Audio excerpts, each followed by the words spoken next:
And వాళ్ళు పొందినట్టు పరిశుద్ధాత్మని కూడా పొందాలని ఆశించారు వాళ్ళు. దేవునికి స్తోత్రం. అంటే వాళ్ళు ఇంకా రక్షింపబడలా. ఈ రక్షణ పొందని వాళ్ళకి దేవుడు ఇచ్చినటువంటి వాగ్దానం 2 దశల వాగ్దానంలో మొదటి దశ రక్షణ పొందని దశ, రెండవ దశ రక్షణ పొందిన దశ. రక్షణ పొందని స్థితిలో ఉన్న వాళ్ళకి పిలుపు ఏంటంటే, నా యొద్దకు రండి, నేను మీకు విశ్రాంతి కలుగజేస్తాను. రెండవ పిలుపు ఏంటంటే, మీరు మారు మనసు పొంది మీలో ప్రతివాడును యేసుక్రీస్తు నామములో బాప్తిస్మం పొందండి.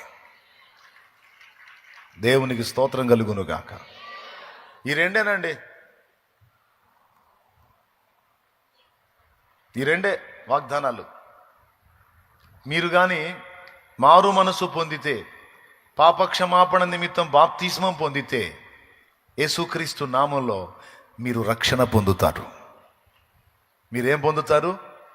మీరు రక్షణ పొందుతారు. మిమ్మల్ని రక్షణలోకి నడిపిస్తాను నేను, నా ప్రామిస్ ఒట్టు. మనం రక్షణ పొందని దశలో ఉన్నప్పుడు దేవుడు మనకిస్తున్న ప్రామిస్లు అవి. నా యొద్దకు రండి, మీరు రిలాక్స్ అవుతారు, విశ్రాంతి పొందుతారు.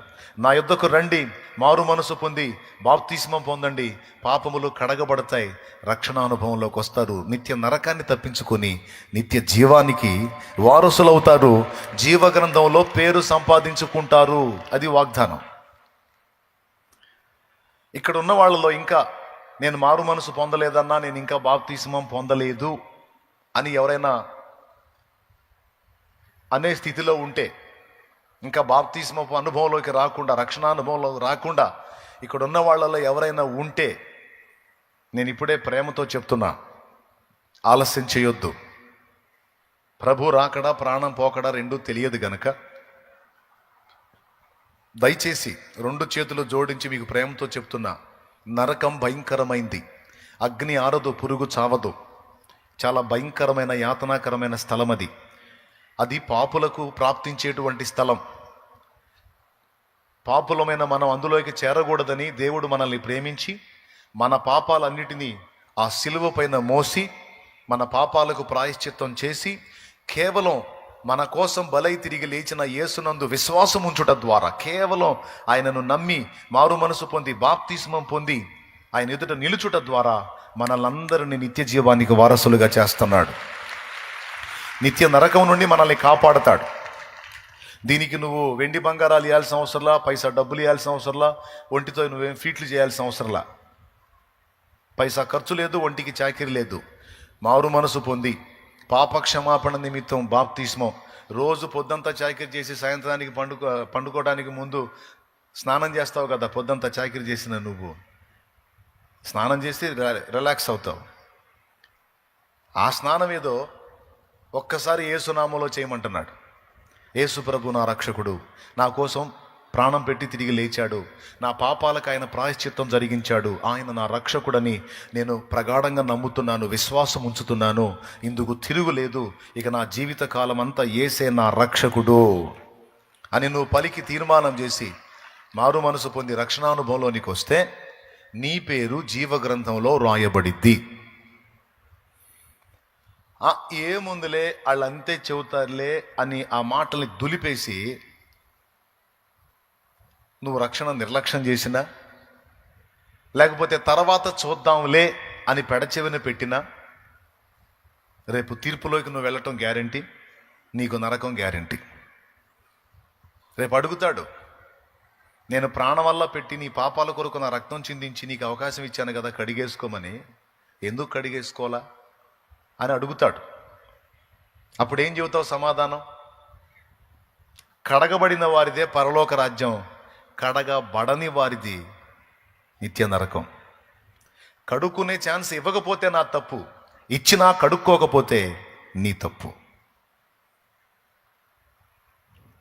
మా ఇంట్లోకి రావాలని బయలుదేరి వస్తున్నారండి మీరు. వాకిట్లో బకెట్ పెట్టాను, అందులో నీళ్లు పెట్టాను, పాత్ర కూడా పెట్టాను, కళ్ళు కడుక్కొని రమ్మని. అలాగొచ్చారనుకో మర్యాద. నేను అవేవి పెట్టకపోతే మీరు అలాగొస్తే మర్యాద.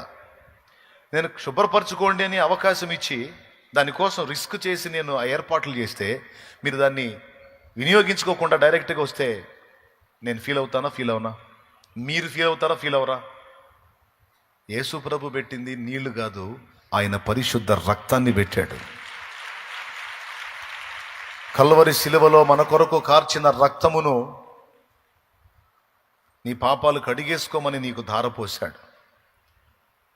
నువ్వు నా రక్తంలో నీ పాపాలు కడుక్కోకపోతే ఉగ్రత తప్పించుకోలేవు, శిక్ష తప్పించుకోలేవు, నరకం తప్పించుకోలేవు. నా కుమార్తె, నా కుమారుడా, నా మాట విను.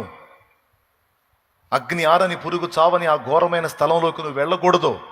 నా మాట విను అని నా ప్రభు ఇదిగో తన సేవకుల ద్వారా నీకు శుభవార్తను అందిస్తున్నాడు, జాగ్రత్త పడమని.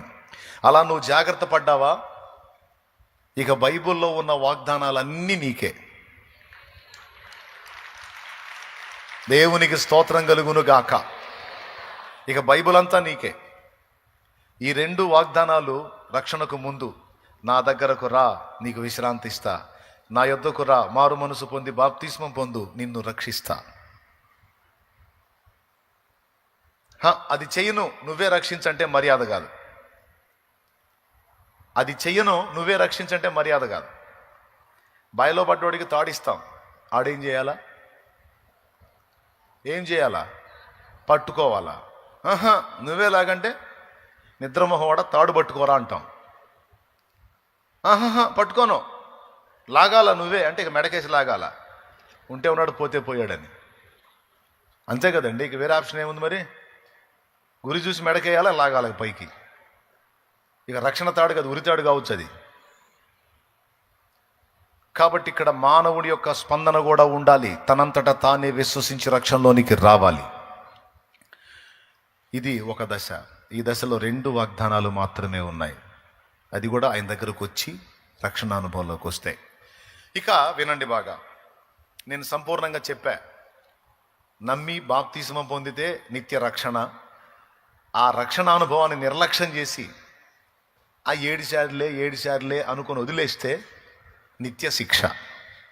దీనికి నిరూపణ బైబిల్ వచనం, మార్కు సువార్త 16వ అధ్యాయము 16వ వచనం. చూడండి ఒక్కసారి, రెఫరెన్స్ రాసుకోండి, తర్వాత నాకు వెళ్ళి చూడండి. మీరు సర్వలోకమునకు వెళ్ళి సర్వ సృష్టికి సువార్తను ప్రకటించండి. నమ్మి బాప్తిస్మం పొందువాడు రక్షింపబడును, నమ్మని వానికి శిక్ష విధింపబడును. నమ్మి బాప్తిస్మం పొందిన వాడికి రక్షణ వాగ్దానం చేయబడింది. యేసు ప్రభు దగ్గరకు వచ్చి ఆయన కాడిని మన మీద ఎత్తుకున్న వారికి విశ్రాంతి వాగ్దానం చేయబడింది. బాగుంది. ఇక రక్షణలోనికి వచ్చిన తర్వాత చాలా జాగ్రత్తగా వినండి. సూటిగా సుత్తి లేకుండా డైరెక్ట్గా మ్యాటర్ చెప్తా. మిమ్మల్ని ఎక్కువ ఇబ్బంది పెట్టను, అసలుకే ఆల్ నైట్ అని నాకు తెలుసు. ఇక రక్షణ పొందిన తర్వాత బోలెడన్ని వాగ్దానాలు మనకి ఇవ్వబడ్డాయి. బైబిల్ గ్రంథంలో ఎన్నో వాగ్దానాలు, దాదాపు 1000 కొద్ది వాగ్దానాలు ఉన్నాయి.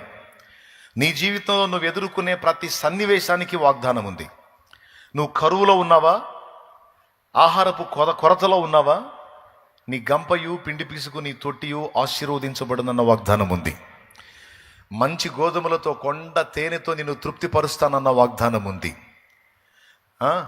నీ గానుగలలో నుండి నూనె ద్రాక్షరసం పొర్లి పారునన్న వాగ్దానం ఉంది. నీకు సమృద్ధినిస్తాను, దాచబడిన ధనము నీకు ఇస్తానన్న వాగ్దానం ఉంది.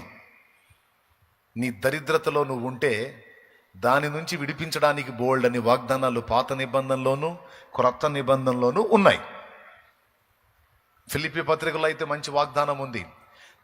క్రీస్తు యేసునందు దేవుడు తన మహిమైశ్వర్యము చొప్పున తన మహిమలో మీ ప్రతి అవసరము తీర్చును అనే వాగ్దానం ఉంది.